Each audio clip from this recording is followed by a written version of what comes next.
What's going on, guys? My name is Shane and welcome to another Tech Tuesday. Today we're talking about the Rhino Arc 2 motion control system.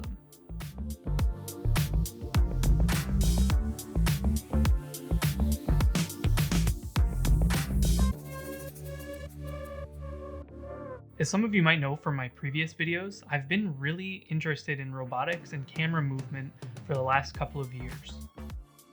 After building my own robot that didn't turn out as well as I would have liked, I decided to go with the commercial alternative and settled on the Rhino system. The Arc 2 seemed more... So I started filming this video about 4 years ago after I tried building a robot that did kind of the same thing. Eventually I put the project on hold and I thought I'd wait for Rhino to release some software updates and fix some bugs. 4 years ago when I was writing this video, I was making a lot of excuses for Rhino and their struggles, but after this long, this thing should work perfectly. The Rhino Arc 2 was an exciting prospect when I bought it, but it's mostly sat on the shelf collecting dust because of how fiddly it is. I've noticed occasionally that if the weight leans forward too close in one direction, that micro vibrations become visible in my footage. DaVinci Resolve clears this up easily. In-body image stabilization also helps out quite a bit. One other annoying thing is that the app and the onboard functionality of this thing are just totally different. But if you open up the app, it has a time-lapse feature, which doesn't work at all. It's been giving an error for forever. I read in a comment somewhere that they've scrapped this and it's not coming, even though the feature coming soon message pops up. That's not a thing anymore. There's like no uniformity to it. Honestly, the only thing that the app is really good for is updating the software, which in the last two versions, they haven't given release notes. So they updated to 2.0, which gave us 5 keyframes, which work as advertised. Don't really have problems with the keyframes as much as I have problems with how the actual footage looks afterwards. Thankfully, my camera has some in-body image stabilization. Maybe I had some unrealistic expectations about how this machine should work. But yeah, especially at the corners, I noticed like when it was doing a loop, the loop is very, very shaky. And a lot of times in between moves, it's also very shaky. Another weird thing is, and I don't understand how this happens either, but if you put this thing on the shelf, give it a week and the battery will be dead. It does not hold a charge. It's constantly trickling. And I imagine the battery is huge in this thing. So I don't understand how a fully charged unit sitting on a shelf would just completely die in a week, like to the point where it wouldn't even turn on to let you know that the battery was dead, like with the little battery flashing logo. Sometimes I notice that the pan and the tilt are like totally off. The new software update gives a pan and tilt backlash compensation thing, and I messed around with all those settings, and other than putting it on the maximum and making it way worse, otherwise I don't notice a difference by just turning it up one notch at a time. There's not really any documentation that explains how it works, and they haven't released update notes in the last two versions. So 2.02 came out and 2.03 came out with no update notes. I think that the software on this thing should be open source. I think that if you gave this to 50 people who own this thing or who are interested in it, they would probably make this code way better with the hardware that's available. So what I've been using it for, it's best at is just doing a really slow move and letting it go back and forth and only using the middle bits. One thing that I was pretty excited about with this thing was time lapses, and they seem to have fixed it somewhat. Time lapses still give errors, but it's a little bit harder to come by them now. If I set the duration now to, I think it'll go up to 24 hours. Oh, so I've got it to go beyond it again. So this was fixed in another firmware, but now it's broken again. So I've got it to go beyond its maximum limit of 24 hours. Ready to go. So I'm going to click start, and at the top it gives a G70 error. So you don't know how many pictures it's going to take. It's just going to take however many pictures and it's going to take 25 hours to do it. That's kind of annoying. Anything over 1,000 photos, it gives you the G70 error. I emailed them about this and they're aware of it, and they haven't fixed it since I think version like 1.4 or 1.5, like a really old version. I also emailed Rhino about getting my PCB replaced, which they did a recall on a couple of years ago. And at first they tried to get me to pay for it, and then I showed them their post about how they said that it was free, and they finally gave me a shipping label.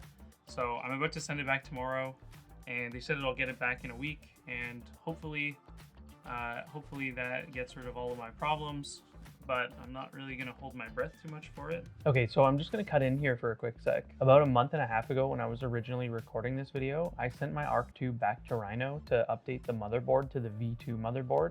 They originally told me that it was going to take about a week to send it back, and after a lot of shipping issues with paperwork needing to be filled out and all sorts of other problems, month and a half passed, and I probably sent about 32 emails back and forth to Rhino.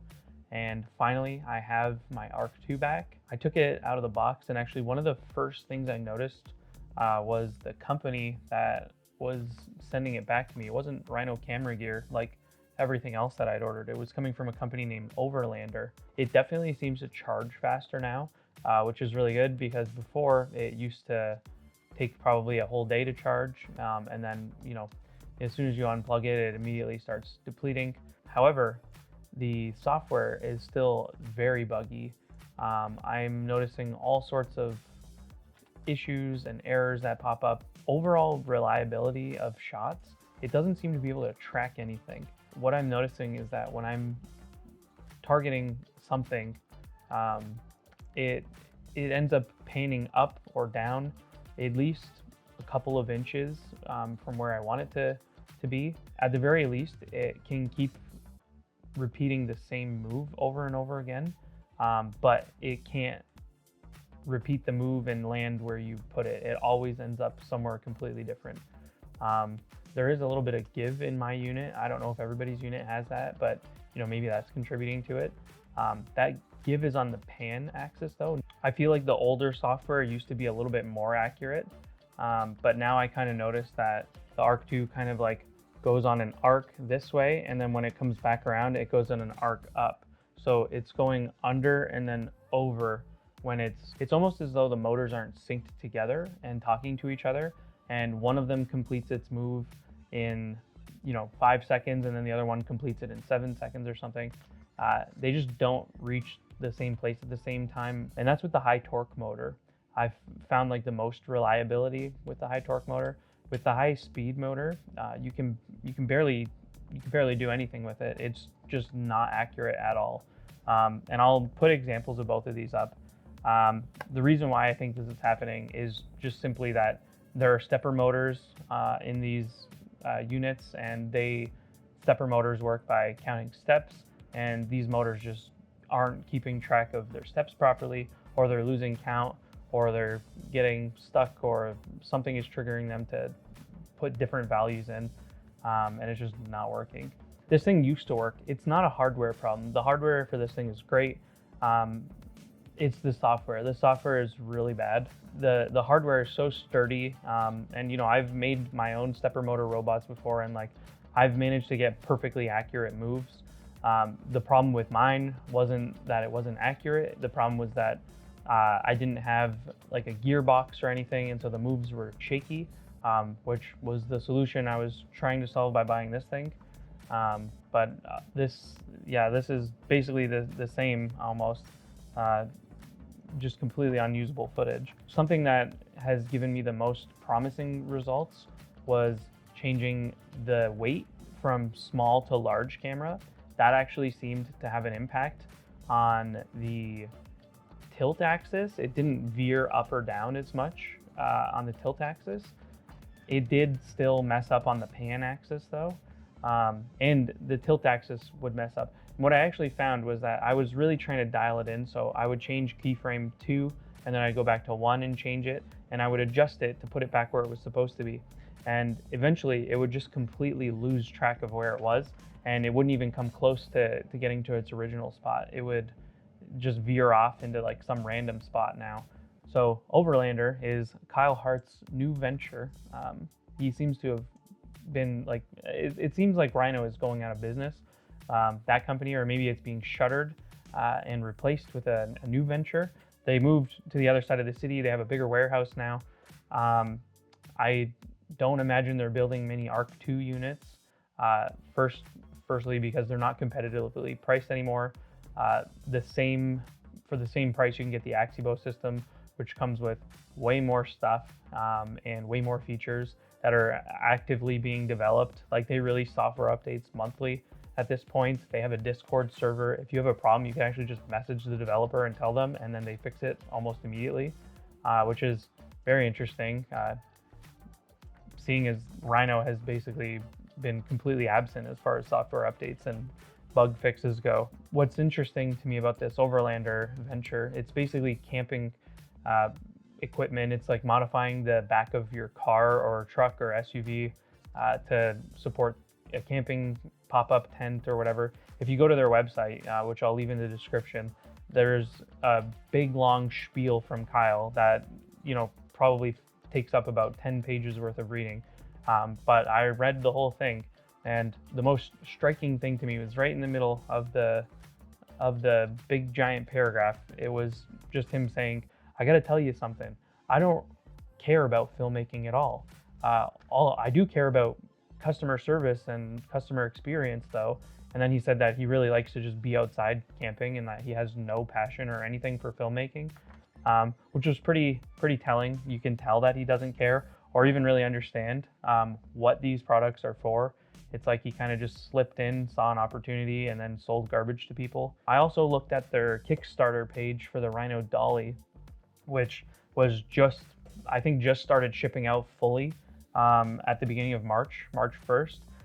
Rhino released a software update 2.04, which adds the ability to select the Rhino Dolly as your track length, because their lengths are bigger. You can go up to 14 feet, I believe, which is pretty cool. Even though it's a dolly, like the Arc 2 unit software is broken, so like you can't use it. Like, it's unusable. Like, these people are going to get their dollies and be severely disappointed in these units that can't hold tracking or anything, because these products are just coming out, so they have like a warranty on them. There needs to be a software update or something, so maybe that'll fix my unit too eventually. You know, we bought these products with the promise of a software update. I haven't even tested out 5 keyframes because it can't even do 2 keyframes. One of the main goals of these things is always to keep something centered, or, you know, keep it in a certain spot on the screen, and you just can't do that with this product. And it sucks that it took 4 years of fiddling and testing and waiting for software updates that just kind of hindered it further and broke it more to finally realize that I need to look somewhere else. So yeah, I was gonna say that this concludes my camera robot series, but I think I might need to try out something else, and I'll post an update on that. But that's it.